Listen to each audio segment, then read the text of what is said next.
You open the book with just a list of things from your life. And obviously, one of the most jarring parts of the open of this book, you talk about being blackmailed into having sex for the first time at 15. And then you go on to say you were molested by someone at 18 while knocked unconscious in the back of the van. You never in the memoir detail those events. You leave it there. I'm curious, why didn't you go into more details? Yeah, good question. Ultimately, there's nothing that I feel is constructive about the details. I feel like those details, unless I had a really good constructive way that I saw it, that could be relatable to other people, I felt like those details could have just been grabbed to be purported for voyeurism. Yeah. They could have been the thing that every single show was going to go, read about the details of Yeah. when Matthew was molested, or read about when he got blackmailed. Yeah. And that's the wrong headline, because I write also in the book, I've never felt like a victim. You could argue, yes, was I victimized in those two situations? Sure.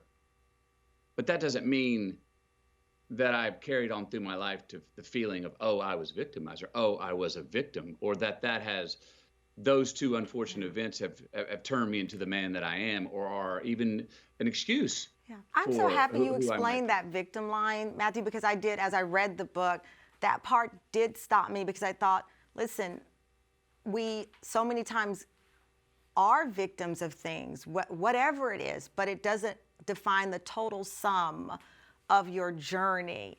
And right. I felt like by the end of the book, I knew you and understood you, even though I said to my producers, we're around the same age. We both grew up in Texas. You jumped off in a car and headed out west. I headed out east in a red convertible, stopping along the way, 27-hour drive by myself with a dog. And you go on this crazy journey, but you hope at the end of the day, no one thing is the total sum of that journey.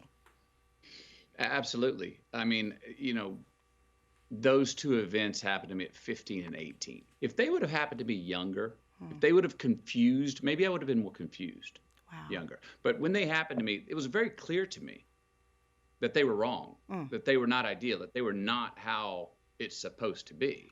So I think having that clarity means that it is probably why it didn't stick with me and confuse me later on, or have me or left me having a non-realistic view of the way the world is supposed to work. Right. If it had happened much younger, maybe I would have had a confusion, and it would have stuck with me and been something I had to work out. But maybe because I was clear that those were wrong, and that's not how life's supposed to go, and that's not how I was going to continue with it.